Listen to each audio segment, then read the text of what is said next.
एक cancer doctor उस time fail हो जाता है जब उसका ट्रीटेड पेशेंट कैंसर फ्री होने के बाद भी कर्स करता है, ब्लेम करता है और नॉर्मल लाइफ को जी नहीं पाता है। अक्सर वो लोग कहते हैं कि काश हमने ट्रीटमेंट ही नहीं लिया होता, या वो लोग बोलते हैं कि काश इस लाइफ का क्या फ़ायदा जब मैं इसको जी ही नहीं पा रहा, उस कैंसर ट्रीटमेंट का क्या फ़ायदा लेने का।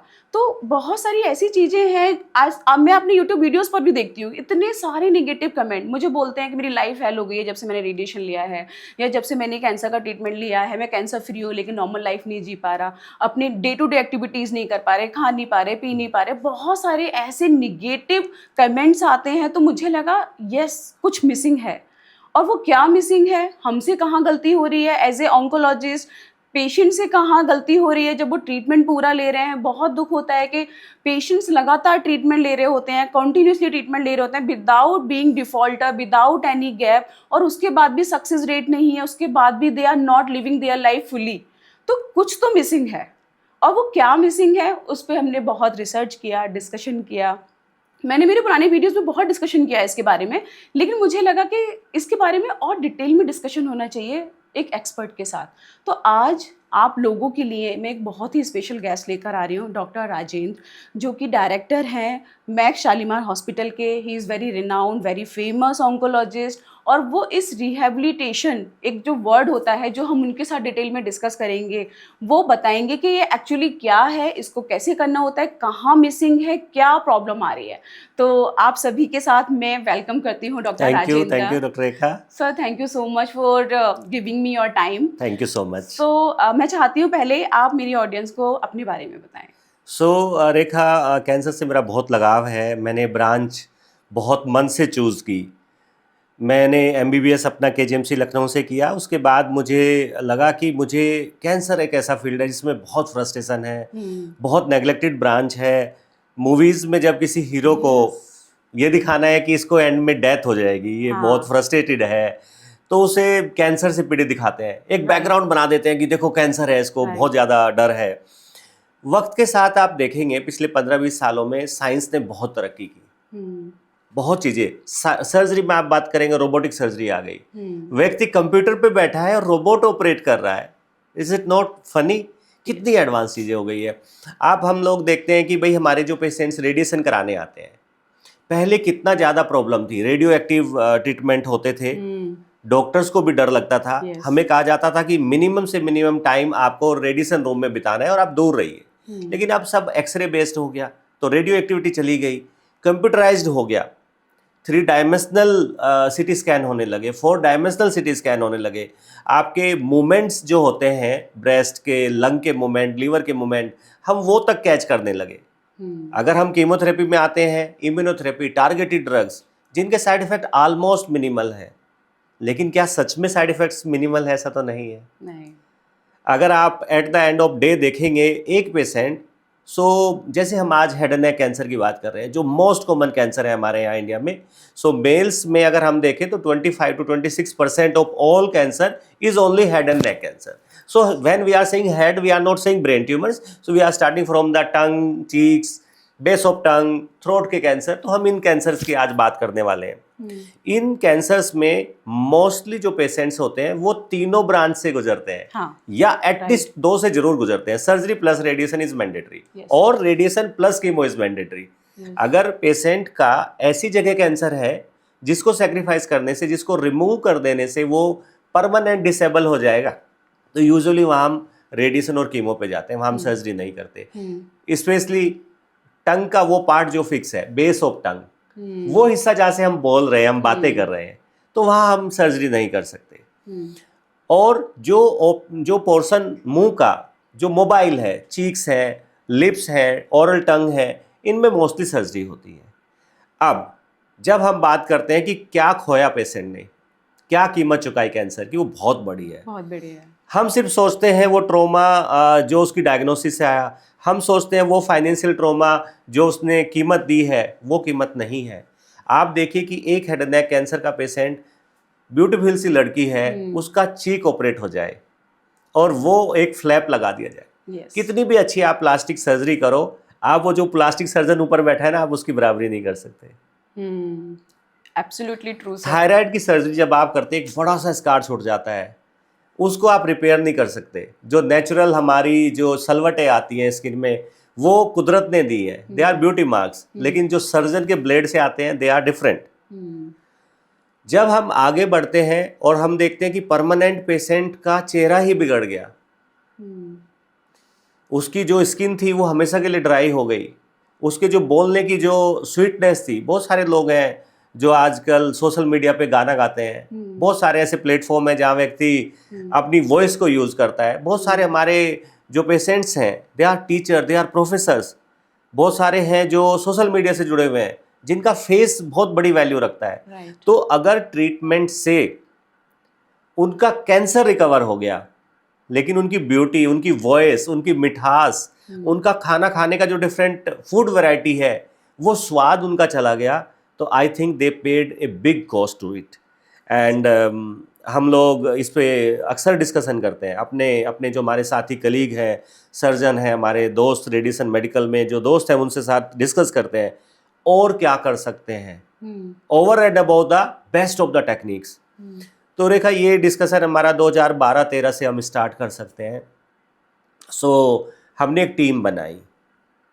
जब भी हम कैंसर का ट्रीटमेंट करते हैं तो कि हम एक टीम के साथ काम करते हैं, जिसमें सर्जन है, जिसमें प्लास्टिक सर्जन है, जिसमें ENT सर्जन है, जिसके अंदर एक रेडिएशन ऑन्कोलॉजिस्ट है, फिजिसिस्ट है, टेक्नोलॉजिस्ट है, हमारे सपोर्टिंग स्टाफ है, देन हमारे कीमो वाले लोग हैं, डे केयर वाले हैं, ये सब है। और क्या ही बहुत बड़ा क्वेश्चन था। We need people to give support for rehabilitation with treatment. हम लोगों ने डिसाइड किया it should not be rehabilitation. Rehabilitation होता है जब डैमेज हो जाता है, आप उसको रिहेबिलिटेट करो, नहीं, इट शुड बी प्रीहेबिलिटेशन। पहले से प्लान करो। सर्जरी होनी है तो सर्जन के साथ बैठो, इसमें कितना अच्छा फ्लैप लगा सकते हो। अगर इसमें मिनिमम इन्वेजिव सर्जरी कर सकते हैं तो वो आप प्लान करो। डिफरेंट टाइप के फ्लैप होते हैं। गवर्नमेंट में जाएंगे जहाँ बहुत ज़्यादा फैसिलिटीज़ नहीं है, उन सेटअप्स में जाएंगे। जहाँ बहुत ज़्यादा भीड़ है, उन सेटअप्स में जाएंगे तो सर्जन रिमूव करते हैं और उसको प्राइमरी क्लोजर कर देते हैं। गंदी सी प्लास्टिक से मोटा सा फ्लैप लगा दिया, और वो पेशेंट के लिए सच में एक बहुत प्रॉब्लमेटिक चीज़ हो जाती है। सर, वैसे मुझे बोलना नहीं चाहिए, लेकिन ये कभी कभी बीइंग ए रेडिएशन ऑन्कोलॉजी, जब मैं पोस्ट सर्जरी पेशेंट देखती हूँ तो मैं भी यही सोचती हूँ कि मतलब आई मीन ये वाली फीलिंग आती है कि एक बड़ा सा फ्लैप यहाँ है, यहाँ मसल्स नहीं है, मुंह खुल नहीं रहा है, डिस्टॉर्टेड है, तो it is worth to treat this case. No, मतलब मेरे मन में भी ऐसा थॉट आता है कि ऑन्कोलॉजिस्ट ऐसा सोच रहा है कि यार इससे तो अच्छा नहीं ट्रीट करते। आप समझ रहे हो, ये कितनी गलत थॉट है, लेकिन ये एक मजबूरी है। लेकिन इसको कैसे बेटर करें?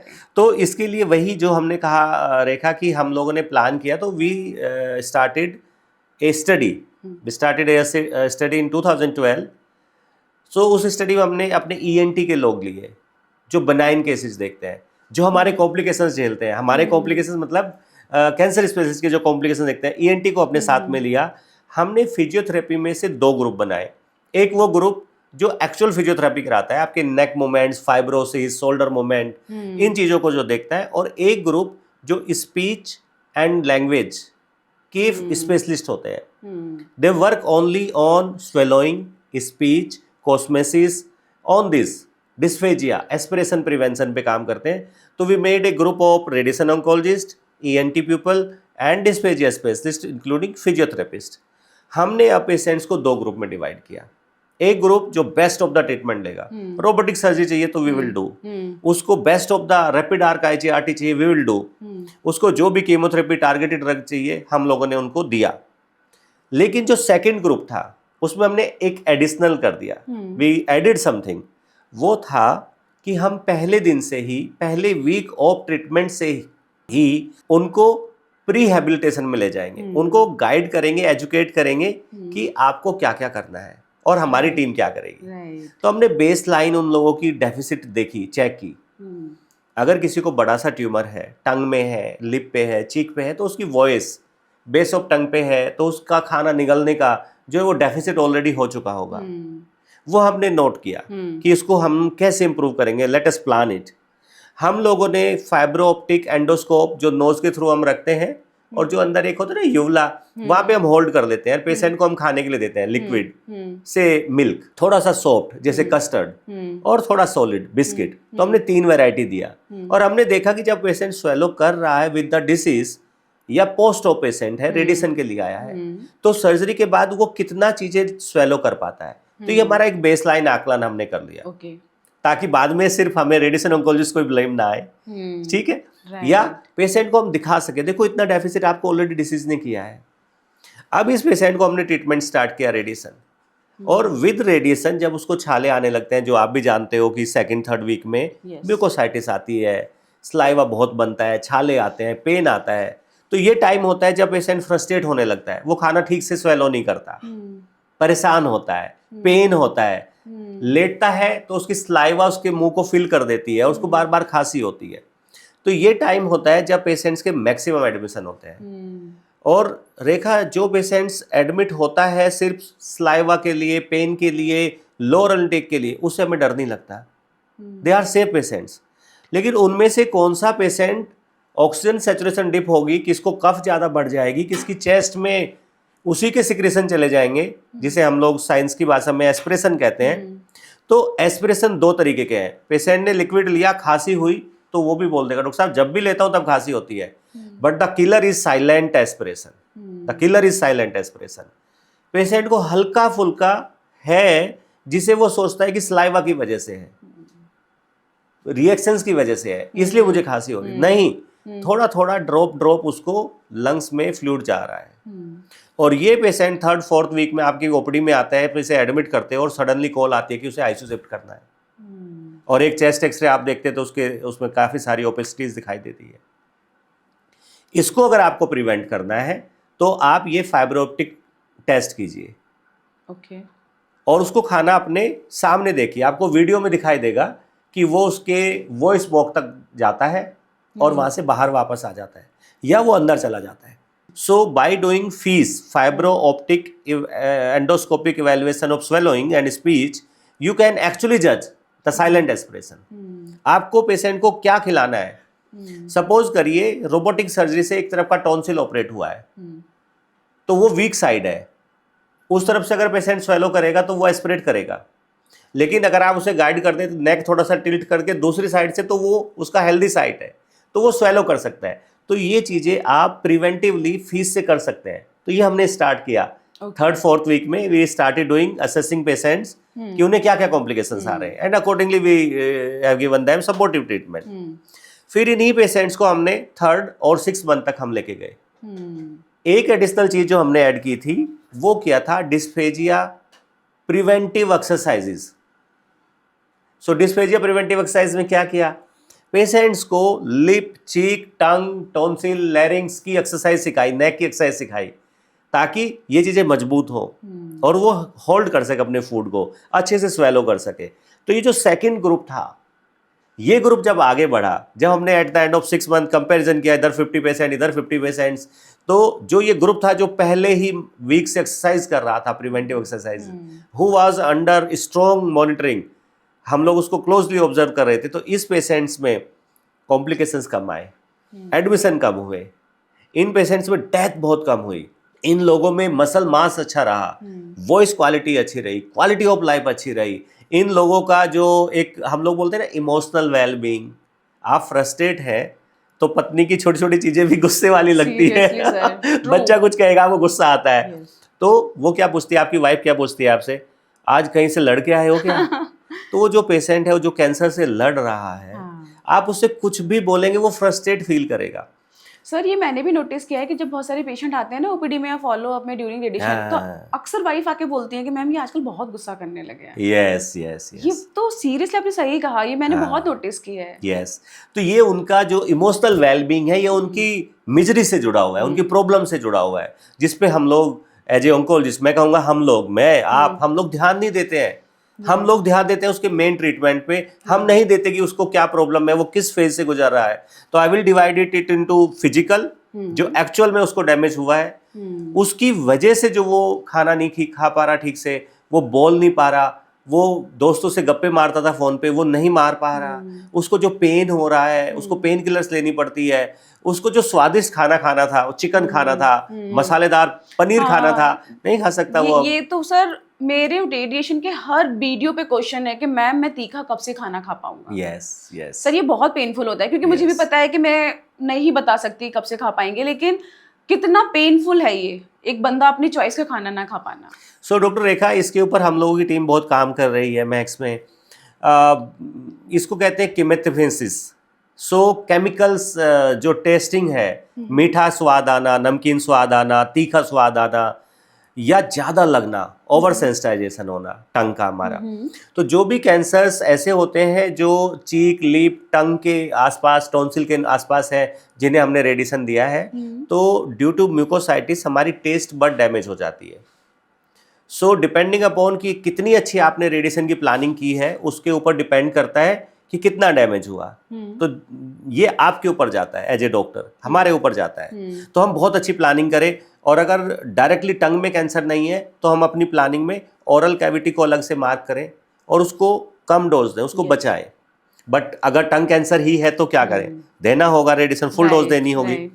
उस केस में जैसे ही आपके एक्यूट साइड इफेक्ट खत्म हो आफ्टर 1 मंथ, उसको आप अपने जो हमारे स्पीच एंड लैंग्वेज स्पेशलिस्ट है, पैथोलॉजिस्ट है, डिस्पेजिया प्रिवेंटिव के जो आपकी टीम में लोग हैं, तो जैसे हमारे साथ जो लोग जुड़े हुए हैं, वो इन पेशेंट्स को अपने साथ जोड़ देते हैं। Okay. They give them different taste, like coffee दिया, लेमन दिया, मिंट दिया, हनी दिया, थोड़ा तीखा कुछ दिया, तो उससे टंग को डिसेंसिटाइज कर रहे हैं।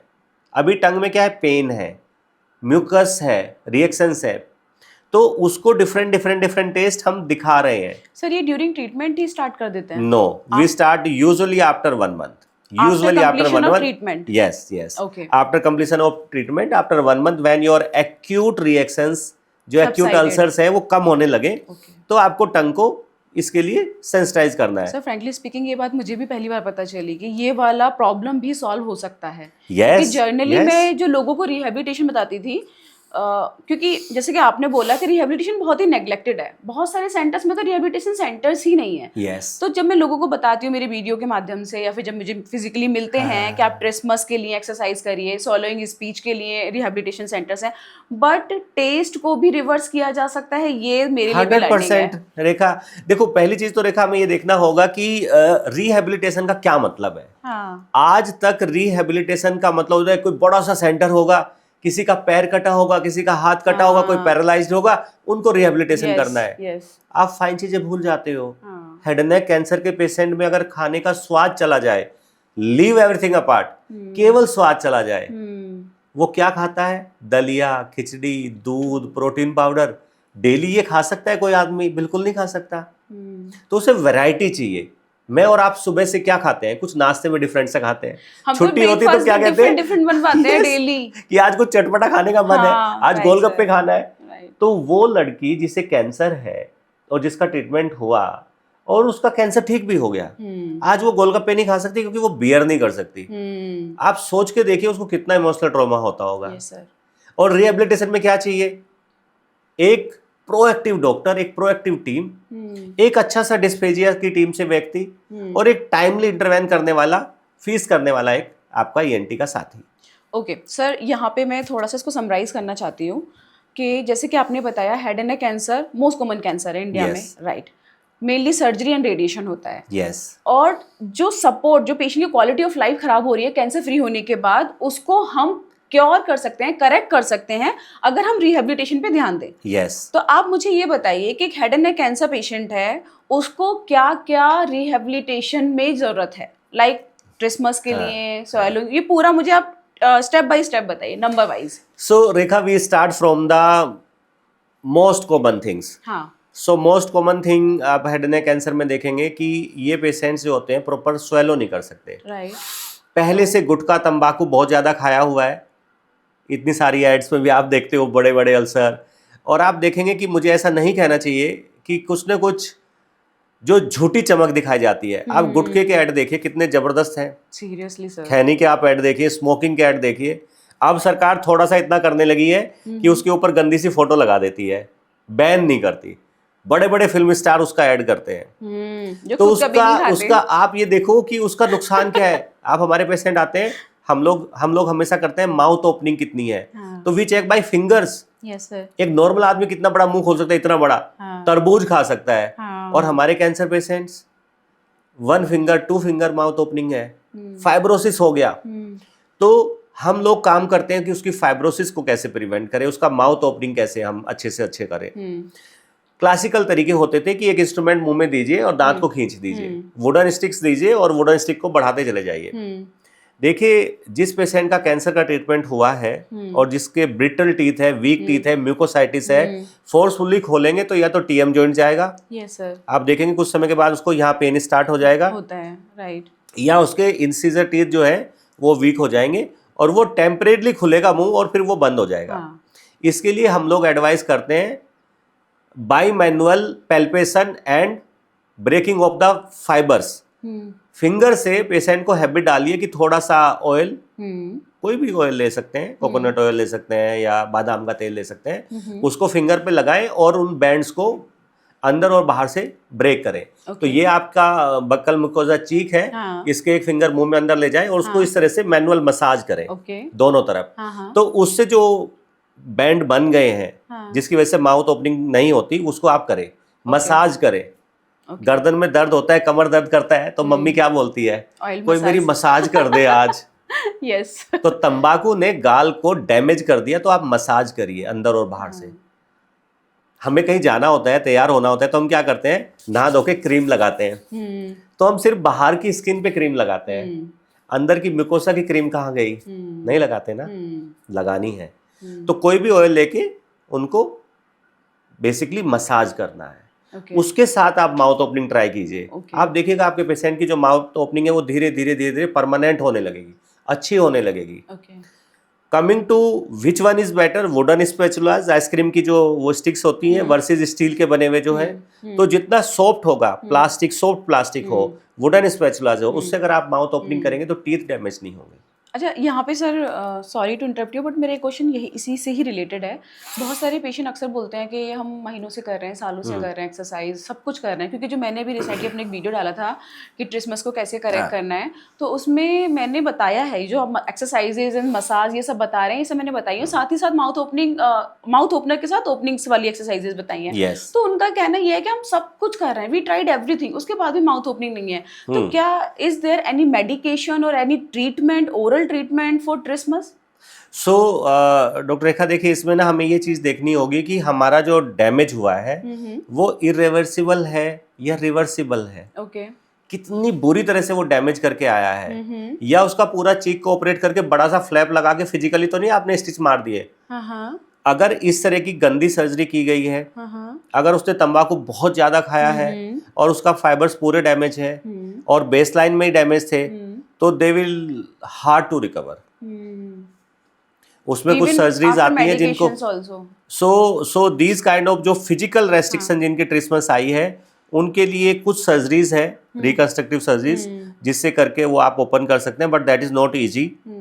लेकिन जिन पेशेंट्स में पहले माउथ ओपनिंग थी, ड्यू कोर्स ऑफ रेडिएशन धीरे धीरे माउथ ओपनिंग डिस्टर्ब हुई है, इन पेशेंट्स में अगर स्टार्ट करते हैं आप, ड्यूरिंग रेडिएशन भी आप उनको ट्रेन करते हैं, हम लोग कुछ एक्सरसाइज डिस्कस कर सकते हैं other than the direct mouth opening exercise.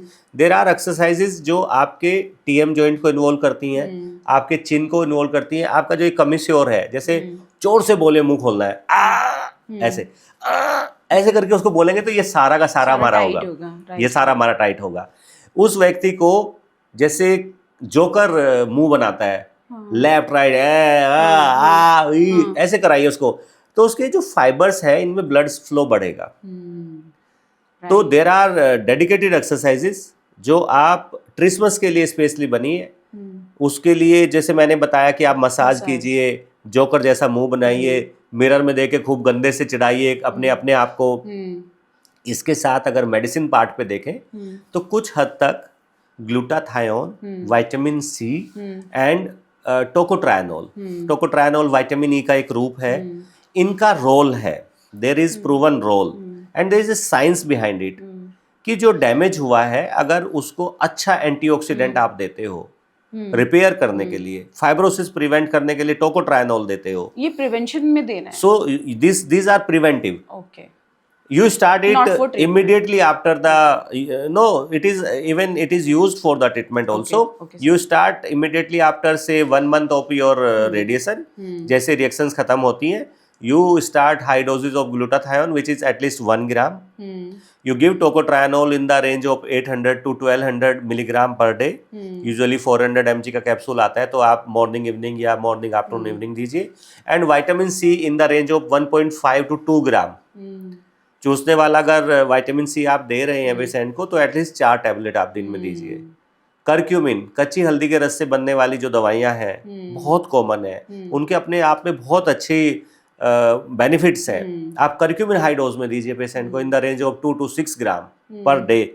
तो ये आपके जो म्यूकोसा डैमेज हुई है because of the tobacco, because of the radiation और because of the less blood flow, तो ये चीजें आपको ट्रीटमेंट में हेल्प करेंगे, इम्प्रूव करने में हेल्प करेंगे. ओके, यहाँ सर ने मेडिसिन के नाम और डोज बताए हैं, बट कोई भी विदाउट डॉक्टर प्रेस्क्रिप्शन नहीं लेगा. Yes yes yes yes, self medication नहीं करना है. नोट करना शुरू कर दिया और ये दे दो. नहीं, ऐसा नो कभी नहीं सेल्फ करना है, मेडिकेशन. हमेशा हाँ Yes, डॉक्टर से yes. डिस्कस करना है. ओके, तो सर हम दोबारा से अपनी उस लिस्ट पे आते हैं. आपने बताया head and neck cancer patient को तो ट्रिस्मस के लिए डे 1 से स्टार्ट कर देना चाहिए. नेक्स्ट, सो सेकंड आता है हमारा स्पीच के बारे में. So speech and swallow they go together. Tongue है, स्पीच है, गला है, स्पीच है, और tongue, base of tongue and throat, इन्हीं से हमारा जो स्वेलोइंग मैकेनिज्म है डॉक्टर रेखा, तो इन्हीं से हमारा चलता है. Right sir. There are muscles in the neck and then the oral tongue, base of tongue and पीछे का हिस्सा है जो खाने को पुश करता है. ठीक है. तो अगर हमें स्पीच एंड स्वेलोइंग का रिहेबिलिटेशन करना है, जो सबसे ज्यादा डिस्टर्ब होता है पेशेंट का, आप देखेंगे ट्यूब लगा के पेशेंट घूम रहे हैं. ये तो बहुत कॉमन है सर. पेट में ट्यूब लग गई, खाना नहीं निकल सकते, तो पेट में ट्यूब लगा दो, पैग लगा दो, राइस ट्यूब लगा दो. आप सोचो वो व्यक्ति कैसे बाहर जाएगा. किसी के नोज में एक हल्की सी चीज चली जो छींके मारता है ना, और हमने ट्यूब लगा रखी है उसको. उसके थ्रोट में कंटिन्यूअस एक चीज हमने ट्यूब डाल के छोड़ी हुई है. उसकी लाइफ आप इमेजिन करके देखो. हम ओपीडी में बिजी रहते हैं इसलिए हम सोचते नहीं है. कभी सोच के देखो कि मेरी नोज में एक ट्यूब डली है, मेरे गले में एक ट्यूब डली है, और मैं उसके साथ जी रहा हूं, और हम पेशेंट को बड़ी आसानी से कह देते हैं आप खा पी नहीं रहे हो, ट्यूब डलवा लो. तो हमें ट्यूब नहीं डलवानी, हमें उस व्यक्ति को खाना सिखाना है. और इसका एक और बेनिफिट होता है. एक चीज होती है यूज, एक चीज होती है डिसयूज. डिसयूज एट्रोफी क्या होती है? किसी ऑर्गन को यूज मत कीजिए, वो डिसयूज एट्रोफी में चला जाएगा. बट सर यहाँ पे मेरा कंसर्न वो है, जब रेडिएशन के दौरान पेशेंट को इतना सीवियर म्यूकोसाइटिस होता है और वो उसकी वजह से नहीं खा पी पाते, और राइस ट्यूब अगर नहीं डलवाएंगे तो वो न्यूट्रिशनल डेफिशिएंसीज में चले जाएंगे, वो भी एक मेजर कंसर्न है. सो डॉक्टर रेखा देखिए, इस पे बहुत डिबेट है. राइस ट्यूब कब डालनी है, पैग ट्यूब कब डालनी है. आपको अगर पेशेंट्स को डे 1 से आप काउंसिल करेंगे, मोटिवेट करेंगे कि देखिए ट्यूब से लिक्विड जाएगा, सॉलिड नहीं जाएगा, सॉफ्ट डाइट नहीं जाएगी. अगर आप मुंह से लिक्विड भी ले पाए तो आप ट्यूब से बच जाएंगे. Start counselling from day 1. Patient को एक्सरसाइज सिखाइए, किस तरह से स्वेलो करना है. उसको एडिक्वेट पेन किलर्स और सपोर्टिव मेडिसिन दीजिए, लोकल एनेस्थीसिया की ड्रग्स दीजिए जिसको पेन कम हो. बट सर जो टंग के केसेस होते हैं उनमें तो बहुत डिफिकल्ट है. मैं तो खुद देखती हूँ ग्रेड 3 ग्रेड 4 म्यूकोसाइटिस के साथ जब पेशेंट आता है वीक 3 and 4 में, वो बिल्कुल कुछ नहीं खा रहे होते हैं, वो डर के मारे बोल देते हैं कि हम कुछ खा रहे हैं, और फिर पता है ओवर द टाइम क्या होता है, interruption of the radiation treatment. That is not advisable at all. तो मुझे लगता है कि for a time being is okay, लेकिन रेडिएशन ट्रीटमेंट पूरा हो गया उसके बाद नहीं खा रहे हो, then it's problem. Yes. So doctor Rekha, इसके लिए ना हम लोग क्या करते हैं कि हम उनके जो अटेंडेंट होते हैं उनको काउंसिल करते हैं. हम उन्हें एक कॉपी पेन दे देते हैं कि ये जो भी खाएंगे उसका नाम, उसकी क्वांटिटी और टाइम, कब खाया, कितना खाया, वो आप एक चार्ट उनको बनाने के लिए दीजिए. इन्वॉल्व योर डाइटिशियन, वो उनको उस हिसाब से थोड़ा डाइट मॉडिफाई करेगी जिससे कम डाइट से ज़्यादा कैलोरी मिल जाए. You have to increase your proteins, you have to increase your fat containing food items, जिससे कैलोरी ज़्यादा मिल जाएगी. राइट. डाइटिशियन ने एक अच्छा सा चार्ट बनाया, फैमिली ने उसको नोट किया. तो ट्यूब कब लगानी है? जब तक व्यक्ति स्टैंडर्ड डाइट का 2 से 2.5 लीटर ऑफ लिक्विड का 60% से ज्यादा ले रहा है, डोंट पुट हिम और her on the Ryle's tube. So criteria is, अगर 2 से 2.5 लीटर हम कहते हैं एक अच्छी diet made by our dietitian और us by oncologist, more than 60% patient ले रहा है उसका डाइट का, 1200 से 1500 ml ले रहा है, don't put on Ryle's tube. वो राइस ट्यूब पे डिपेंडेंट हो जाएगा, अब वो मुझसे नहीं खाएगा, अब वो बोलेगा पेन ज्यादा है। जितनी ब्लेंड डाइट होती है वो क्या करती है, जब वो व्यक्ति स्वेलो करता है मुंह से, तो उसके साथ बहुत सारी उसकी सलाइवा भी नेचुरली उसके गले में चली जाती है। और वो ऐसे करता है। हाँ। तो जब वो ऐसे करता है तो उसका ये मसल्स यूज होता है, हाइपोफेरिंजियल मसल्स यूज होता है, उसकी लैरिंजियल मसल्स यूज होती है। तो जब ये मसल्स यूज होती हैं तो ये अपना बिल्ट, अपना मास मेंटेन करके रखती है।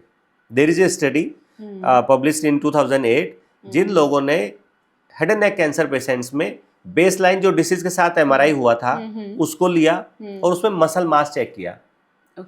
Then they started on treatment radiation, और जब पेशेंट ठीक हो गए 3 महीने के बाद तब मसल मास चेक किया। अब इसमें 2 तरह के पेशेंट्स के ग्रुप थे, MMR टेस्टिंग कहते हैं इसे, मसल मास रेशियो। तो जो ग्रुप था जिन्होंने एक्सरसाइज की, जिन्होंने पूरा स्वेलो करते रहे, खाना खाते रहे, उनकी मसल्स अच्छी मेंटेन रही in the MRI which was done post treatment 3 months। तो अगर हम मुंह से खाना खिलाते रहेंगे, मोटिवेट करते रहेंगे, तो पेशेंट की स्पीच, स्वेलोइंग अच्छी रहेगी और उनकी मसल मास अच्छी रहेगी, उनका रिहेबिलिटेशन फास्ट होगा। अब आते हैं ट्यूब के ऊपर। अब पेशेंट ने 50% पे आ गया, वो 1 लीटर मुश्किल से लेता है।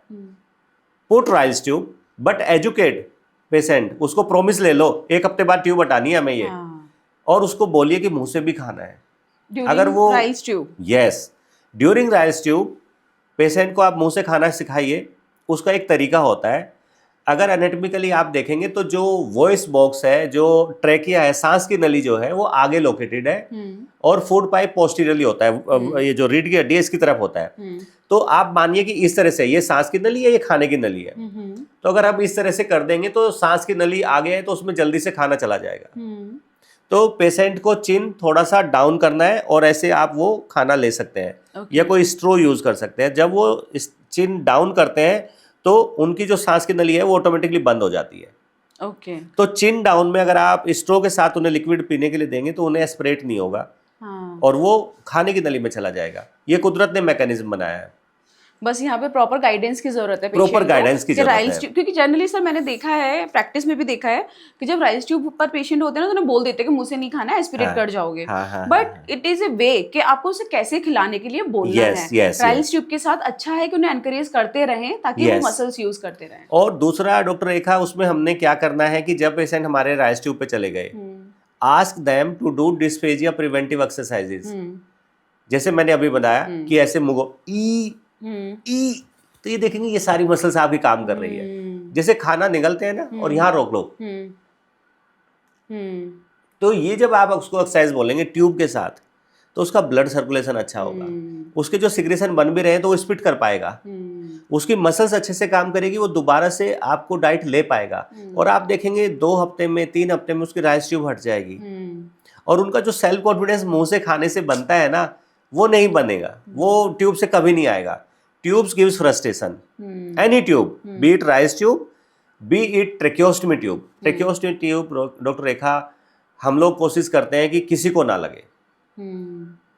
इसके लिए अगर आपके लैरिंग्स में बड़े कैंसर्स हैं और सांस लेने में दिक्कत है तो हमारे को मजबूरी में ट्रेकियोस्टमी ट्यूब लगानी पड़ती है। राइट। इसमें भी प्रिवेंटिव एक्सरसाइज का बहुत बड़ा रोल है। अगर वो पहले से एक्सरसाइज करते रहेंगे, उनकी मसल्स स्ट्रॉन्ग रहेगी, भले ही थोड़ा चिंक कम होगा, लैरिंजियल चिंक कम होगा ग्रोथ की वजह से, वो पेशेंट जो ऑपरेट नहीं हुए और प्योर रेडिएशन पे है, आप ध्यान दीजिए कि जैसे सेकंड वीक आएगा थोड़ा एडिमा बढ़ेगा, हॉर्सनेस बढ़ेगी, सीटीसी बजने की आवाज आती है, स्ट्राइडर। तो उन पेशेंट्स को आप प्रोफाइलेक्टिकली लो डोज स्टेरॉइड पे स्टार्ट कीजिए, प्रोफाइलेक्टिकली एंटीबायोटिक दीजिए, थोड़ा सा एंटी एलर्जिक उनका ऐड कीजिए और कोशिश कीजिए कि उनका रेडिएशन विदाउट ट्रेकियोस्मी ट्यूब चला जाए। एक्चुअली जो मेजर कंसर्न रहता है, जो मैंने देखा है क्लिनिकल प्रैक्टिस में, वो ये है कि उन लोगों को डर लगा होता है क्लिनिशियन को कि कहीं मशीन पे चोकिंग ना हो जाए अगर हमने ये नहीं कराया तो शायद इस रीजन से प्रोफाइलेक्टिकली ट्रैकियोस्मी बहुत ज़्यादा होती है, स्पेशली लैरिंजियल ग्रोथ में, laryngeal base of tongue huge growth के साथ। तो सर मुझे लगता है कि आई थिंक हम पेशेंट को एजुकेट कर दें, लेकिन ट्रैकियोस्मी करना कहीं ना कहीं मशीन पर ट्रीटमेंट लेना मतलब सेफ रहेगा। विद ट्रैकियोस्टमी भी बहुत सारे कॉम्प्लिकेशंस हैं। अगर आप देखेंगे पहली चीज तो व्यक्ति का वॉइस चला गया, tracheostomy means loss of voice, confidence चला गया, वो अब अच्छे से सोशली जा नहीं पाएगा, घूम नहीं पाएगा पेशेंट। अगर आप ऑक्सीजन मॉनिटरिंग, उसके वाइटल्स मॉनिटरिंग, जब वो मास्क लगा है उसके आपको फिंगर में कनेक्ट करके और थ्रू वायर आप रेडिएशन मशीन पे उसके अगर आप वाइटल्स मॉनिटर कर सकते हैं और उसको डेली एक्सरसाइज कराइए। आप इन पेशेंट्स को एक्सरसाइज जरूर कराइए। सो एज ए डॉक्टर आपका काम है अच्छा रेडिएशन देना, अच्छी मेडिसिन देना। पेशेंट का भी तो कोई काम होगा ना, तो उसको काम दीजिए, आप उसको एक्सरसाइज कराइए। मुझे लगता है कि और मेरा तरीका जो डॉक्टर रेखा है वो तरीका ये है कि घर वालों को बोलिए, इसकी वीडियो बना के मुझे डेली भेजेंगे आप। सर अभी तक आपसे डिस्कशन करके ना मुझे इतना समझ आया कि अभी तक जितने भी हम लोग कमेंट ले रहे थे या फिर जितने भी हम लोगों को बताया जा रहा था पेशेंट के थ्रू, तो मुझे लगता है कल्प्रिट तो हम नहीं है इतना, उन्हें गाइड कीजिए, उनसे काम लीजिए। आप स्वेलिंग एक्सरसाइज करिए, आप ट्रिस्मस वाली एक्सरसाइजेस करिए, स्पीच थेरेपी लीजिए। तो अगर आप ये सब करेंगे तो आपको ये जो ट्रीटमेंट कैंसर फ्री होने की वजह प्रॉब्लम्स आ रही है वो नहीं आएंगी और काफी कम आएंगी। और पेशेंट्स का जो हम लोग बोलते हैं एक सेल्फ कॉन्फिडेंस है, एक सेल्फ एस्टीम है, वो जल्दी से जल्दी दोबारा से रेस्टोरेंट में जा सकता है, गप्पे मार सकता है अपने दोस्तों के साथ, स्पीच अच्छी हो सकती है, वो दोबारा से अपना मन चाहा चिकन पनीर सब खा सकता है। तो उसके लिए तो देखिए मेहनत करनी पड़ेगी। अगर आपको ओलंपिक में मेडल जीतना, तो बहुत सारे कमेंट आते हैं। सो अगर आपको ओलंपिक में मेडल जीतना है तो आपको जिम और एक्सरसाइज करनी पड़ेगी। इसी तरह से कैंसर की लड़ाई में अगर आपको जीतना है, आपको लंबे समय एडमिट नहीं होना है, आपको अच्छी सी सुरीली वॉइस चाहिए, तो do preventive exercises and then continue these exercise for at least 6 month post radiation. And the science is जो फाइब्रोसिस होना है, जो post radiation complication set in होने हैं, पहले 3 महीने में एक्यूट रिएक्शंस की रिकवरी आती है। 3 to 6 मंथ में जो साइड इफेक्ट बचे रह गए वो परमानेंट होने लगते हैं। अगर पेशेंट्स 3 महीने के बाद एक्सरसाइज नहीं करेंगे तो उनके अंदर फाइब्रोसिस परमानेंट होने लगेगी। वो आपकी ओपीडी में आके कहेंगे डॉक्टर साहब मुंह नहीं खुल रहा, डॉक्टर साहब ये नहीं खा पाता। टाइटनेस बहुत ज्यादा ये टाइटनेस जो बोलते हैं ये एक्सरसाइज नहीं करने की देन है। बुढ़ापे में क्यों सेकंड चिन बन जाती है, मोटे लोगों की सेकंड चिन क्यों बन जाती है? मैं ये डायलॉग हाईलाइट करने वाली हूँ, ये डायलॉग हाईलाइट करने वाली हूँ। सर इतना क्वेश्चन है कि मैम ये बहुत टाइट हो गया है, वुडन फील आ रही है, yes. और इसकी वजह से स्वेलोइंग में, ब्रीदिंग में प्रॉब्लम आ रही है। तो देखो सुन लो सर ने क्या बोला, ये आप ही लोग कल्प्रिट हो क्योंकि आप एक्सरसाइज नहीं करते हो। तो सर आपने बताया ट्रिस्मस के लिए, स्वेलोइंग एंड स्पीच के लिए, व्हाट नेक्स्ट? सो थर्ड आता है जो बहुत ज़्यादा नेग्लेक्टेड पार्ट है डॉक्टर रेखा, वो है पेशेंट्स की बातें सुनना, उनकी प्रॉपर इमोशनल, उनकी जो फ्रस्ट्रेशन है उसको सुनना। उनके लिए एक डेडिकेटेड, हम लोग मैक्स में है तो हम कह सकते हैं हमें लग्जरी मिली हुई है, तो we have dedicated cancer counsellors. So these people they are well educated, they did their education in psychology and then they are trained in cancer psychology.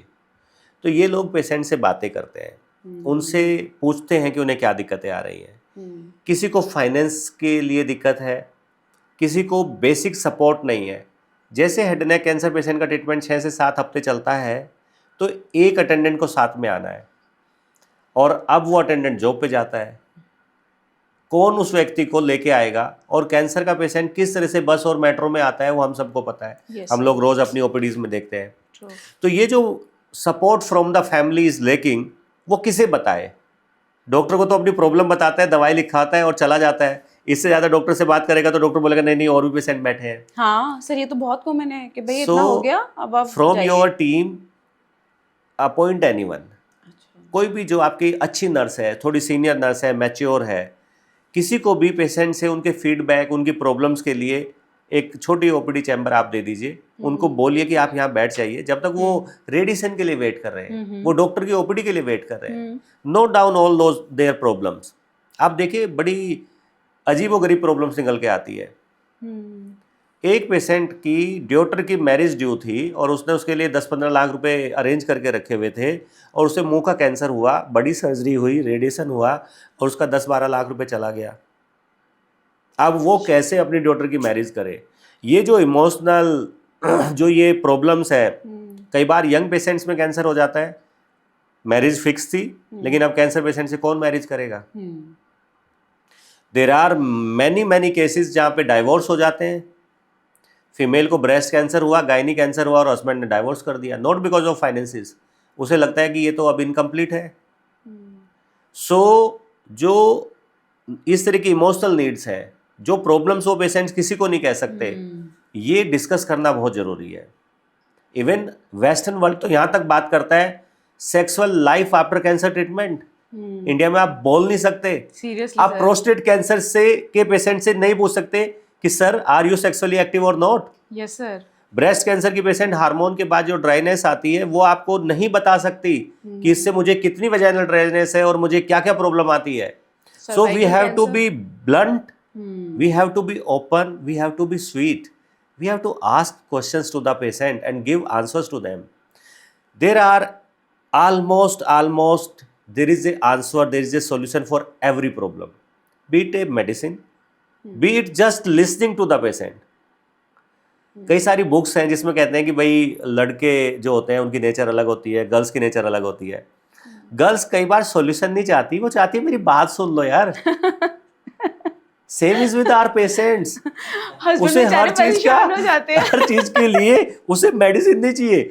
ये बड़ी कॉमन आपको प्रॉब्लम देखने को मिलती होगी। पेशेंट कहता होगा सर मैं सारा दिन दवाई खाता रहता हूँ, खाना क्या खाऊं? तो वो अपनी प्रॉब्लम बताते हैं और आप मेडिसिन लिख देते हो। नो प्लीज, वो आपको प्रॉब्लम बता रहा है, लिसन टू इट। और कई बार वो बातें करने से प्रॉब्लम खत्म हो जाती है। सो ये जो इमोशनल एस्पेक्ट है, साइकोलॉजिकल एस्पेक्ट है डॉक्टर रेखा, ये तो हाईली नज़रअंदाज है हमारी सोसाइटी में। पेशेंट आउट ऑफ हेजिटेशन नहीं बोलता, यार डॉक्टर को ये कैसे बताऊं कि ये प्रॉब्लम घर में है। एंड ट्रस्ट मी, अब जो हमारी गवर्नमेंट है, बहुत बड़ा देश है, गवर्नमेंट के ऊपर बहुत डिफरेंट तरह की जिम्मेदारियां हैं। अगर हम सिर्फ नैरो डाउन करके सिर्फ कैंसर की बातें करें तो there are so many supports. Prime minister relief fund है जो ये कहता है कि किसी भी क्रिटिकल इलनेस में जो आपका ट्रीटमेंट कॉस्ट है उसका 50% या मैक्सिमम 3 लाख आप लाइफ में अवेल कर सकते हैं। तो अपने डॉक्टर से आप एक कोई भी प्रिस्क्रिप्शन ले सकते हैं, अपना कॉस्ट ऑफ एस्टिमेट ले सकते हैं, और थ्रू योर SDM और योर MLA और MP you can apply to it to the PM office, और वहां से अप टू 3 लाख रुपीज और 3 लाख रुपीज तक आपको मिल जाएंगे। Then second is chief minister relief fund. हमारे बहुत सारे पेशेंट्स को ये अवेयरनेस नहीं है कि वो उसके लिए अप्लाई कर सकते हैं। अगर वो गवर्नमेंट जॉब में नहीं है, अगर उनके फाइनेंसेस अच्छे हैं तो वो अलग बात हो गई। You have a good insurance, you are in a government job and government is paying for you. But हम उन पेशेंट्स की बात करें जिनके पास कुछ भी नहीं है and they are really poor, तो they can apply for this type of funds. Ayushman card के लिए अप्लाई कर सकते हैं एंड ओपनली अपने डॉक्टर्स को कहना चाहिए कि डॉक्टर साहब मेरे पास पैसे कम है, हेल्प मी। बहुत सारे patients doctor Rekha out of hesitation हमें बताते ही नहीं है that they are undergoing financial crisis and they just run away from the treatment. Sir वो बताते नहीं है, वो आते ही नहीं है, वो आते ही नहीं ट्रीटमेंट कराने के लिए। हम तो इस ऑर्गेनाइजेशन में अफोर्ड ही नहीं कर सकते। Yes, so there is no organisation at least I can say in 2025 जो अपने पेशेंट को फाइनेंशियली सपोर्ट नहीं करना चाहता। Every doctor, every institute wants maximum support to their patients. थोड़ा सा कोड कम कर देंगे, थोड़ा सा सपोर्ट कर देंगे, थोड़ा सा किसी को बोल के थोड़ा दवाइयाँ डिस्काउंट पे करा देंगे। बहुत सारे NGOs हैं जो पेशेंट्स को सपोर्ट करते हैं। तो मैं तो यही कहना चाहूँगा आपके माध्यम से पेशेंट्स को कि फाइनेंसिस को अलग रख दीजिए, openly discuss each and every point of your problem to your doctor और टू द सपोर्टिंग स्टाफ। लिख के ले आए या अपने डॉक्टर्स को व्हाट्सएप कर दे, और डॉक्टर जब फ्री होंगे वो आपके क्वेश्चंस का आंसर करेंगे। But always discuss your emotional problems, your psychological problem to the team of the doctors and supporting staff in your hospital and they will answer whatever is feasible. नहीं sir, आपने ये तो बहुत ही अच्छी बात बताई कि there are so many schemes for cancer patients, but उन्हें इन्फॉर्मेशन नहीं है, अवेयरनेस नहीं है, इसलिए उन्हें पता ही नहीं है, वो अवेल ही नहीं कर पाते। मतलब यूपी के पेशेंट जो पुअर हैं, जो अपना सर्टिफिकेट डॉक्यूमेंटेशन लगा सकते हैं, जो एक एलिजिबल क्राइटेरिया को क्रॉस कर सकते हैं, CM फंड कितना अच्छा स्कीम है उनके लिए, मिलता है, सारा ही कैंसर ट्रीटमेंट कवर हो जाता है इसमें। यस, और अभी मैं हरियाणा के सिविल हॉस्पिटल में गया हुआ था पानीपत में। There was a talk on head and neck cancer. तो वहाँ से मुझे पता चला कि हरियाणा गवर्नमेंट स्टेज 3 और स्टेज 4 के जो कैंसर पेशेंट्स हैं उनके पूरे ट्रीटमेंट की कॉस्ट बियर करने के लिए they are launching some scheme. तो state wise there are schemes, हमें पता करना होगा। अपने डॉक्टर से पूछिए, अपने नियर बाय जो सोशल वर्कर्स हैं आप उनसे पूछिए कि what are the schemes which we can take, हमें जिससे मदद मिल सकती है, और उसके हिसाब से उस पर भी ध्यान दीजिए। Yes sir. सो अब नेक्स्ट रिहेबिलिटेशन की अगर हम बात करें तो वो है dental rehabilitation. Very important, very important, most ignored. Yes Right? Yes. So dental rehabilitation में भी डॉक्टर रेखा मैं यही कहना चाहूँगा, स्टार्ट विद प्रीहेबिलिटेशन। प्रीहेबिलिटेशन का मतलब होता है कि जब आप सर्जरी रेडिएशन के लिए जा रहे हैं उससे पहले अपने डेंटिस्ट को मिले। सो पहले ही चले जाएं। कई बार हमारी बहुत सारी कैविटीज है, बहुत सारी चीजें, दांतों में प्रॉब्लम है, हमें पता ही नहीं होता। बीइंग ए डॉक्टर, अगर मैं अपने डेंटिस्ट के पास जाऊं कि मुझे इस दांत में दर्द है तो मुझे 4 दांतें दिखा देगा, देखो हाँ, ये है आपके मुंह yes, का sir. हाल, क्योंकि मुंह के अंदर है हमें पता नहीं होता। ऐसे ही कैंसर पेशेंट्स के अंदर भी डेंटल चेकअप और वी से कि एक प्रिवेंटिव चेकअप बहुत जरूरी है, and ask your patients to do it before treatment. और इसके लिए आपको डांटना पड़ेगा पेशेंट को। जैसे ही आप ये बोलेंगे तो बोलेगा डॉक्टर साहब कैंसर का इलाज कर दो, दांत का मैं बाद में करा लूंगा। नहीं, उनको लगता उसे है कि नहीं पता Right, कि sir. ये बाद में बहुत प्रॉब्लम करने वाला है आपको। सर एक्चुअली ना उनका जो मेजर कंसर्न होता है, जो मैं फेस करती हूँ मेरी ओपीडी में, जैसे ही मैंने डेंटल इवैल्यूएशन लिखा तो उनको लगता है कि मैम इसकी वजह से तो बहुत डिले हो जाएगा। Yes, मैं yes. कहती हूँ एक बार आप काउंसलिंग मतलब कंसल्टेशन लेकर आओ। कंसल्टेशन फिर लेके वो जाओ। बहुत से लोग होते हैं जो आते हैं कंसल्टेशन लेके, फिर मुझे पेपर दिखाते हैं कि डॉक्टर ने तो 4 दांत निकालने के लिए बोल दिया, अब मैं ये 4 दांत निकलवाऊंगा, एक बार में 1 या 2 निकलेंगे तो ऐसे तो मेरा 1 महीने का डिले हो गया। तो is it worth? So doctor Rekha, it's worth. There are 2 reasons. जब भी हम अपने पेशेंट्स को क्यूरेटिव रेडिएशन देते हैं तो अगले 2 साल तक एक तो उनके दांत धीरे धीरे डैमेज होंगे, ड्राइनेस है, उनका वो उस तरह से उतना खाना पीना नहीं खा पाते, तो उस वजह से डेंटल प्रॉब्लम्स बढ़ती है। Point number 1। पॉइंट नंबर 2, अगर बार बार दांतों में इन्फेक्शन होगा और वो डेंटिस्ट के पास ठीक से नहीं जाएंगे तो ऑस्टियोरेडियोनेक्रोसिस, इन्फेक्शन से जो डैमेज हो जाना, which is a very big problem. हम सब जानते हैं जी डॉक्टर, जब हमारा पेशेंट ORN करके आता है, ऑस्टियोरेडियोनेक्रोसिस लेके आता है, तो हमें नहीं समझ में आता हम उसे क्या करें। और पता है सर सबसे खराब चीज क्या है, लोगों को लगता है कि सिकाई से हड्डी गल गई। यस माय गॉड, ये तो मुझे इतना बुरा लगता है सुन के, क्योंकि नहीं हम एक्सप्लेन कर पाते उनको। There are so many reasons of this complication, और इसमें dental is the most common. तो अपना क्लियरेंस लेना बहुत जरूरी है। और जब भी हम लोग किसी डेंटल कम्युनिटी में जाते हैं और हम उनको डिस्कस करते हैं, सो उनका क्वेश्चन यही होता है, डॉक्टर साहब preventive is okay, after radiation आप डेंटिस्ट के पास कब भेजेंगे पेशेंट? एंड ट्रस्ट में रेखा, हम कभी नहीं भेजते। हमारा काम हो गया और हम नहीं भेजते। So dental checkup after 3 to 6 months, when your reactions are resolved, please go to your dentist. Please go to your dentist just for examination. आप अपने सारे दांत नहीं देख सकते। And pain comes very late. Pain in cancer comes very late. Stage 3-4 में आता है। इसलिए हम कहते हैं कि जो पेन फ्री लम्प्स हैं, अल्सर्स हैं, दे आर कैंसर। उसी तरह डेंटल पेन तो लास्ट में आएगा, तब तो नर्व तक चली गई प्रॉब्लम। राइट। तो preventive checkup before starting treatment at 3 और 6 month dental checkup should be done. Yes sir. Sir अभी रिसेंटली ना मैंने अपना एक वीडियो किया था डेंटल के साथ, तो उन्होंने ये बोला था कि फ्लोराइड थेरेपी का बहुत बड़ा रोल होता है, जो कि बहुत इग्नोर्ड है रेडिएशन ट्रीटमेंट के दौरान। तो यहाँ पे मैं सर हम दोनों ही मिलकर आप लोगों को मैसेज देना चाहते हैं कि before starting radiation get dental therapy done, और रेडिएशन जैसे ही पूरा हो जाए उसके बाद भी मंथली विजिट करिए, और जितनी सिटिंग्स हैं वो कराइए। उसके फायदे क्या होंगे? डेंटल कैरीज नहीं होगा, सेंसिटिविटी कम होगी, जो कि पोस्ट रेडिएशन बहुत ज्यादा प्रॉब्लम आती है। Right sir. एंड मुझे लगता है कि ये चीजें ऐसी हैं जो कोई नहीं बताता है, ना ही लोग करते हैं, और उसकी वजह से कॉम्प्लिकेशन इतने आते हैं कि कैंसर फ्री होने के बाद भी ना आप अपनी लाइफ नहीं जी रहे होते हैं। और सर ब्लेम किसको जाता है? ब्लेम डॉक्टर्स को जाता है, लेकिन देखिए सफर तो पेशेंट ही करता है। हाँ, हमें भी बुरा लगता है जब पेशेंट है, हमने ठीक कर दिए, कैंसर फ्री है, और वो सैड है, अपसेट है, डिप्रेशन में है, वो बोल रहे हैं कि मैडम क्या फायदा ऐसे इलाज का, तो वी फील बैड। क्योंकि ऐसा नहीं है कि हम तो मतलब मुझे लगता है कोई भी डॉक्टर हो वो अपना बेस्ट देता है। यस, सो इट्स बेसिकली कि doctor, patient and family member, cancer की ट्रीटमेंट की जो लड़ाई है तीनों को साथ चलना है। और पेशेंट बेचारा नहीं हो सकता। डॉक्टर रेखा, मैं रिपीट कर रहा हूँ, उसको काम दीजिए, जो खाते हो लिखो, वीडियो बनाओ। अगर पेशेंट थोड़ा सा दुष्ट है, आपकी बात नहीं मानेगा और बोलेगा मैंने अच्छे से खाना खा लिया डॉक्टर साहब, पूरे दिन खाता रहता हूँ, उसको नोट कराइए, उसकी वीडियो आप रिकॉर्ड कराइए। वाइफ को बोलिए, अगर पत्नी पेशेंट है तो हस्बैंड को बोलिए कि इसकी रिकॉर्डिंग करिए कि कितना खाती है, एक्सरसाइज करती है कि नहीं करती, और एक्सरसाइज डेली करना है। Cancer patient usually they are on leave, if they are working also they are on leave, तो they have time, they can do exercise, और उन्हें एक्सरसाइज डेली करना चाहिए, और उसके साथ साथ सेल्फ कॉन्फिडेंस उन्हें अच्छा रखना चाहिए।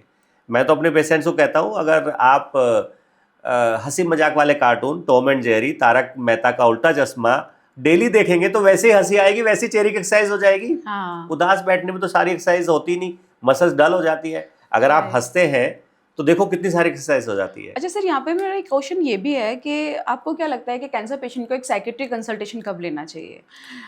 It is a part of rehabilitation और प्री काउंसलिंग, और it is a part of when you are assessing patient के ही और she is not in good situation और गुड कंडीशन? मतलब हम समझ जाते हैं कि डिप्रेशन में है या क्या है। यस। सो डॉक्टर रेखा, देखिए मैं इसे रूटीन में तो नहीं कहूँगा कि हमारे सभी पेशेंट्स को डेंटल चेकअप की तरह और डाइटिशियन एडवाइस की तरह रूटीन में तो नहीं जाना चाहिए, क्योंकि इसको हम एक टैबू मानते हैं कि भाई देखो मुझे साइकोलॉजिस्ट को साइकेट्रिस्ट को दिखाना है, तो थोड़ा नेगेटिव मानते हैं। लेकिन जब आपके विचार आपको काम ना करने दे, आपको सोने ना दे, आपके स्लीप डिप्रेशन आने लगे, आपको फ्रस्ट्रेशन गुस्सा आने लगे, आपको अजीबोगरीब ख्याल आने लगे, आपको सुसाइडल टेंडेंसी आने लगे, मर जाऊं तो अच्छा है, और ये कई दिनों से चल रहे हैं, please go for psychiatric consultation. Discuss with your doctor. Patient should discuss with the doctor कि डॉक्टर मुझे ये प्रॉब्लम है, and they should go to the psychiatrist. और कई बार हम देखते हैं एक हल्की सी एंटी डिप्रेसेंट, एक हल्की सी एंटी एंजाइटी टैबलेट से, पिल से उनको उनके सिम्टम्स रिलीव हो जाते हैं। अगर आप वेस्टर्न डाटा देखेंगे, 10 to 20% of cancer patient they have psychiatric problem, कहीं ना कहीं उन्हें आएगी, डायग्नोसिस पे, रिकरेंस पे, या जब उनके कॉम्प्लिकेशंस पीक पे होंगे। तो उन पेशेंट्स के लिए psychiatric consultation and treatment is very important, as important as the cancer treatment. Great. So sir, जैसे कि अभी तक हमने डिस्कस किया कि कौन कौन सा रिहेबिलिटेशन का बहुत ज़रूरी एस्पेक्ट है for head and neck cancer. अब मैं जानना चाहती हूँ कि अदर साइड्स के लिए क्या थॉट है आपका? सो देखिए, जितने भी कैंसर के पेशेंट्स हैं और जब उनकी बॉडी का पार्ट रिमूव किया जाता है सर्जरी के द्वारा, हमने हेड एंड नेक कैंसर की बात की, मेल्स में मोस्ट कॉमन है बिकॉज ऑफ टोबैको और सो मैनी रीजन्स। फीमेल में मोस्ट कॉमन कैंसर दो हैं, one is breast and second are gynae malignancies, ovary कह सकते हैं, यूट्रस, सर्विक्स।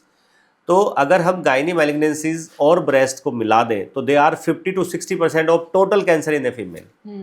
25% 26% जो है ब्रेस्ट कैंसर है, 23-4% के आसपास सर्विक्स, एंडोमेट्रियम मिला दीजिए, ओवरी मिला दीजिए तो 30% क्रॉस होता है। जब भी इनका ट्रीटमेंट का जिक्र होता है तो सबसे पहले होता है, कोई भी पेशेंट आपकी ओपीडी में आता होगा, डॉक्टर साहब पूरी छाती निकाल दो। Even they don't want to discuss about breast conservative therapies, वो चाहते ही नहीं डिस्कस करना, पूरी ब्रेस्ट रिमूव कर दो। अब पूरी ब्रेस्ट रिमूव तो कर दी, एक तरफ नॉर्मल ब्रेस्ट है और एक तरफ फ्लैट चेस्ट वॉल है, उन पेशेंट को नेक पेन, शोल्डर पेन आते हैं। Yes sir. So they need rehabilitation, they need rehabilitation from the day one. उसके बहुत सारे तरीके हैं और उसमें उन्हें अपने डॉक्टर से डिस्कस करना चाहिए। जब गायनी मैलिग्नेंसीज में आप कंप्लीट रिमूव करते हो यूट्रस को, ओवरी को, तो वो पेशेंट्स अगर यंग भी है तो वो पोस्ट मेनोपॉजल में चली जाती है, उनके हार्मोन्स जो कुदरती रूप से उस एज में जैसे होने चाहिए वो नहीं रहते, और इसका उनकी जो पर्सनल लाइफ है, उनकी जो सेक्सुअल लाइफ है, जो उनका सेल्फ कॉन्फिडेंस है, उसमें बहुत असर पड़ता है। यस सर, ब्रेस्ट के केस में मैं कहूँगी कि कहीं ना कहीं ये डॉक्टर की तरफ से भी काउंसलिंग होनी चाहिए। जब एमआरएम होता है, पूरी छाती हटा दी जाती है, तो उन्हें सिलिकॉन ब्रेस्ट प्रोस्थेसिस के ऑप्शंस नहीं दिए जाते। ये बहुत अच्छा एक रिहेबिलिटेशन का मोड है to prevent shoulder pain and it boost confidence also. क्योंकि लेडीज हमसे डिस्कस नहीं करती हैं, डॉक्टर से डिस्कस नहीं करती, स्पेशली मेल ऑन्कोलॉजिस्ट होते हैं उनसे तो बिल्कुल नहीं करती हैं। बट आप सोचिए, वो सोचती है कि मैं साड़ी कैसे पहनूंगी, मैं सूट कैसे पहनूंगी, मैं शादी में कैसे जाऊंगी, कोई बताता नहीं है। तो मुझे लगता है कि जब भी कभी कभी भी ब्रेस्ट हटाई जाए तो ये हम लोगों की भी एक रेस्पॉन्सिबिलिटी है कि please give them a option for prosthesis. Yes, और there are so many other type of prosthesis, hair wig and these prosthesis, इनके लिए मुझे तो लगता है कि ऑन्कोलॉजिस्ट को पहल करनी चाहिए, डॉक्टर रेखा को पहल करनी चाहिए, बीइंग ए फीमेल ऑन्कोलॉजिस्ट, और उनको पेशेंट्स को ये चीज़ें मुहैया करानी चाहिए, हेल्प करनी चाहिए। सर वो मैं कर रही हूँ मैंने इसलिए कंपनी खोली है, लेकिन सर पता है क्या होता है, डॉक्टर्स के सपोर्ट चाहिए, क्योंकि उन्हें ये ऑप्शन देना चाहिए कि ऐसा भी एक तरीका है। आप यकीन मानेंगे, हर फीमेल पूछती है, कोई सामने पूछती है तो कोई मैसेज डाल के पूछती है कि डॉक्टर साहब हेयर विग अच्छी सी कहाँ से मिलेगी, डॉक्टर साहब ये जो प्रोस्थेसिस है, जो ब्रा है इस तरह की जिनके अंदर इनबिल्ट जेल लगा हुआ है, कहाँ से मिलेगी। एंड ट्रस्ट मी डॉक्टर रेखा, हमें खुद नहीं पता होता कहाँ से मिलेगी। Yes sir. तो ये जो अनअवेयरनेस है, जो अनदेखापन है, उस फीमेल को कंप्लीट रूप से एक फीमेल की तरह देखने का, ये हमारी कमी है डॉक्टर्स की। और इसके लिए ऐसे सेंटर्स और ऐसे ऐसे ऐसे online platform, I will say, आजकल ज़माना ऑनलाइन का है, ऐसे ऑनलाइन प्लेटफॉर्म होने बहुत ज़रूरी है जहाँ उन्हें reliable these supports, these hair wig, these process reliable rate पे, रिलायबल जगह से उन्हें मिल जाए। आज मुझे ही नहीं पता मैं किसका नंबर दूं, किस साइट को मैं बताऊं, बहुत सारी साइट्स हैं, बट अगर कोई साइट किसी डॉक्टर्स के द्वारा रिकमेंडेड है तो उन साइट से पेशेंट्स को ये चीज़ें लेनी चाहिए। And they are very important. Sir directly बोल दीजिए, डॉक्टर रेखा से कांटेक्ट करें। सो मैं डॉक्टर रेखा के लिए ये चीज़ें स्पेशली बोलूँगा कि इतनी बिजी लाइफ में रहते हुए, एक डॉक्टर की लाइफ इजी नहीं है। डॉक्टर बनने का मतलब होता है कि आपने अपनी फैमिली को आधा तलाक दे दिया, ठीक है। डॉक्टर्स की लाइफ बड़ी टफ है, हमें रातों में भी कॉल आती है, और कई बार रात में जब आप यंग होते हैं, जब आपकी टीम बड़ी नहीं होती, रातों को भी आपको हॉस्पिटल जाना पड़ता है, नाइट ड्यूटीज़ करनी पड़ती है। फैमिली के साथ साथ हम लोगों के पास जो पेशेंट्स की जो जिम्मेदारियां हैं वो बहुत ज़्यादा होती है, दे आर टाइम टेकिंग। और उस टाइम में से अगर कोई डॉक्टर एक्स्ट्रा टाइम निकाल के आपके लिए कोई चीज़ बनाने में मदद करता है, कंपनीज़ को एडवाइस करता है, तो वो डॉक्टर इसके लिए बधाई पात्र है। एंड डॉक्टर रेखा, कॉन्ग्रेचुलेसन्स कि आप इस जो बहुत मेजर सेगमेंट है रिहेबिलिटेशन का, आप उस पर काम कर रहे हो। Congratulations from my side. Thank you so much sir. वैसे सर आप भी बहुत ज़्यादा काम कर रहे हैं रिहेबिलिटेशन में। बीइंग ए ऑन्कोलॉजिस्ट, मैंने इतने सेंटर्स में काम किया है, लास्ट 10 से 15 साल से मैं डिफरेंट कॉर्पोरेट्स में काम कर रही हूँ। मैंने देखा है कि बहुत सारे ऑन्कोलॉजी सेंटर में रिहेबिलिटेशन होता ही नहीं है। एंड और आप इतना डेडिकेटेडली काम कर रहे हो, and thank you for giving me your time sir. In the last बस मेरा एक यही मैसेज है, आपसे मैं चाहती हूँ कि आप मेरे कैंसर पेशेंट्स एंड सर्वाइवर्स के लिए क्या मैसेज देना चाहेंगे? सो मैं यही कहना चाहूँगा जो हम हमेशा कहते हैं कि कैंसर से डरना नहीं है, आपको प्रॉपर प्लानिंग करनी है। Do your financial planning, do your exercise, आपकी फूड, खाना क्या खाना है। Rehabilitation is very important part. Discuss each and every point with your doctor. OPD में नहीं डिस्कस कर सकते, नोट कर लीजिए, उनको व्हाट्सएप डाल दीजिए। जितना जरूरी कैंसर का ट्रीटमेंट है उतना जरूरी रिहेबिलिटेशन पार्ट है। आपको कोई भी दिक्कत है, कोई भी प्रॉब्लम है, आप अपने डॉक्टर से बेझिझक क्वेश्चंस पूछिए और उनसे पूछिए कि मैं अब कैंसर फ्री हूँ, बट मैं चिंता मुक्त कैसे हूँ, मैं अच्छा खाना कैसे खा सकता हूँ या खा सकती हूँ। तो ये क्वेश्चंस आप अपने डॉक्टर से पूछिए, and trust me, there are solutions for every problem. Yes sir, thank you so much. अच्छा, यहाँ पे मैं सिर्फ एक मैसेज और देना चाहती हूँ कि जैसे कि कभी भी आपने देखा होगा कोई एक्सीडेंट होता है या किसी भी रीजन से जब बोन का फ्रैक्चर होता है तो रिहेबिलिटेशन सजेस्ट किया जाता है, और हर एक को पता होता है। Yes. सर उसके लिए मतलब फिजियोथेरेपी वो अपने से भी चले जाएंगे, अपने से चले तो व्हाई जाते हैं। नॉट फॉर कैंसर पेशेंट जाना चाहिए, 100% जाना चाहिए। एंड दूसरी चीज, आप नेक्स्ट डे से रिजल्ट एक्सपेक्ट मत करिए। एक नॉन कैंसर पेशेंट को रिकवर करने में सालों लगते हैं, 1 साल 2 साल का उनका फिजियो और रिहैब चलता रहता है। तो ये तो आपने एक ऐसी डेडली डिजीज पे जीत हासिल की है, तो सोचिए उस डेडली डिजीज से नॉर्मल लाइफ आने में कितना टाइम लगेगा, और ये कितना टाइम लगेगा ये आप ही डिसाइड करेंगे। यस, आपकी जो मेहनत है वो आपके रिजल्ट्स जल्दी दे सकती है। अगर आप मेहनत नहीं करेंगे, केवल दोष देते रहेंगे कैंसर को, तो रिकवरी में ज़्यादा समय लगेगा। Sir thank you so much. Welcome, thank you very much.